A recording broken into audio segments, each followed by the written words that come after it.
we're going to do something that's a little bit different than my normal content. This is something that has recently got released and has literally changed the lives of women, every woman on earth, basically, or at least most of them. And we all knew that tampons weren't exactly great, but we at least thought that they were safe. And things like organic tampons were, oh, well, they're organic. They have to be better, right? Wrong. About a week ago, there was a study that had came out by the University of California, Berkeley. They discovered that a number of toxic metals, including arsenic and lead, had been detected in widely used tampons that could increase the risk of adverse health effects among users. I'm sorry if, well, I don't really understand it. I know that even with like my brother, if I talk about my period, he gets like, oh, Britt, that's too TMI. You're married and you have 3 daughters? What? It's something that every woman experiences. They experience having a period. So I don't know why it's so like hush hush, don't talk about it. But in the study, they reported, to our knowledge, our study is the first.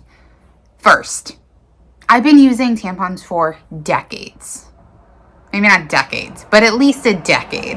But tampons have been used for decades. It says, to our knowledge, our study is the first to assess concentrations of metals in tampons. Despite the potential for substantial vaginal absorption of metals and the widespread and frequent use of tampons among menstruators. So you're putting it, like we're putting those in our body. And it's absorbing these horrible things. Toxic metals are particularly dangerous if they come into direct contact with it, where they are more easily absorbed. Chronic metal absorption has been linked to increased risk of dementia, cancer, infertility, and other health issues. What? But they're still on the shelves? I remember back in the day, they used lead in pencils to write with. And they realized, hey, this isn't good for you. Let's switch to graphite. But it's okay for us to be putting that in our bodies. And obviously, you know, tampons make certain things a little bit easier. Like, you can't go swimming with a pad on. I mean, you could, but it'd be a little bit more like, probably inflate a little bit like a diaper would. So obviously people on TikTok are talking about it. I mean, everybody is talking about this. Okay, here's the question. Is anything sacred? Is anything safe? No. No. Hard pass. This is compared to L, which has a current lawsuit against it for L, which is owned by Procter & Gamble. The Berkeley study showed heavy metals in Playtex and Tampax and store brands comparing to Playtex and Tampax. There's also, I think like Cora wasn't mentioned in it, but I have seen things that's also not safe, and there's really nothing safe for women on the market right now. And pads aren't great either, but at least you're not, you know, putting them in your body. Huh? Good. Just me and my little coin purse trying to make our way through the world. It's all right, it could be worse. It's not like they're also infusing them with toxic, poisonous chemicals, right? Because that would be inhumane. Metal in the tampons, huh?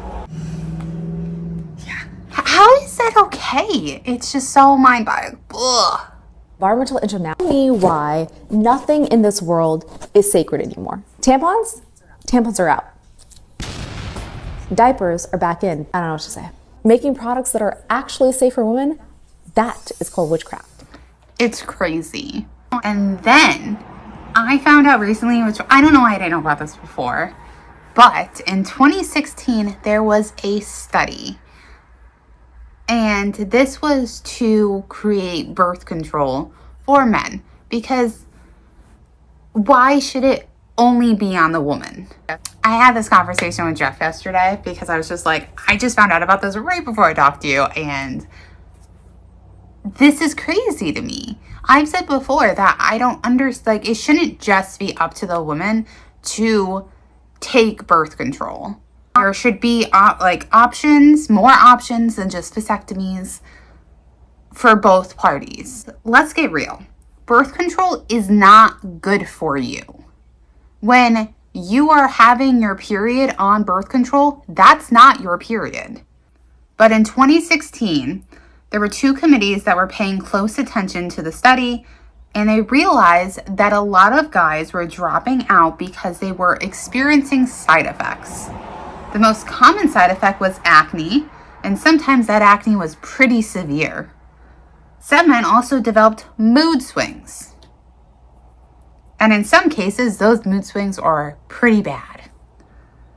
One man developed severe depression, and another tried to take his life. Because of that, the study was cut short. Obviously, depression, big deal. But let's talk about women, like female birth control.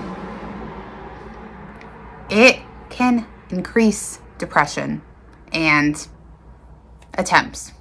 You can get more acne, you can gain weight, you can have more mood swings. Why is it okay for one party to deal with it and not the other? When I was on birth control, birth control is something that's so pushed among the youth. I didn't get on birth control until after I had my first kid, after I had my son. And I had such poor side effects that I decided, nope, I'm not going to do that again. But I did do a video about my side effects, but I'll just go over it quickly. There was a point that I was bleeding so heavily, and this is TMI, by the way, but so heavy that I had like a super tampon in, which was, obviously meant to hold more, and like on birth control. This is after I got on birth control because this was not normal for me. And keep in mind that birth control is said to regulate your periods. So I had a super tampon in. I went to the store, came back, was gone max 30 minutes. Because I was just getting coffee. That's all I was doing. I literally just went to get coffee and was home. So max 30 minutes. And within that 30 minutes, I bled through a super tampon that I had just changed before I went to the car. My underwear, my shorts, completely destroyed my shorts. That's a lot. That is bleeding a lot. And I keep track of like how long and stuff I have like my menstrual cycle, and I showed it to my doctor because I was having, my menstrual cycle was like 2 to 3 weeks in length, and then I would be off of it for a week, like I wouldn't bleed for a week, and then I'd go to another 2 weeks. And I showed my doctor, and he's like, yeah, that's normal. Or he's like, it's not normal, but it's normal for the birth control. What? That's not healthy. Bleeding for that long is not healthy. I'm not telling you to get off birth control. I'm not telling you that there's something. You have to make the best decision for you. Personally, for me, I was just like, no, this made my depression worse. I'm bleeding a substantial amount. I can't do it.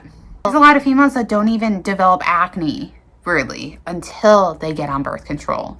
I know women that gained weight and now can't lose it because they got on birth control. But they stop a study because men are dropping out because of acne. and mood swings. Hopefully they find a solution with all of this and they find out something actually safe for us to use. I told Jeff and he had like no reaction. And he's like, well, like, there's bad stuff in everything. There is, and that's the problem. But we are literally just absorbing this bad stuff into our bodies. And that's a problem. Let me know your guys' thoughts in the comments down below. If you like these little tidbit videos, let me know and I will do more of them and mix that in with my usual paranormal content. I have opinions on things like everybody, so things like this is fun for me to do. Make sure you hit that subscribe button, and until next time, I love you guys. Bye.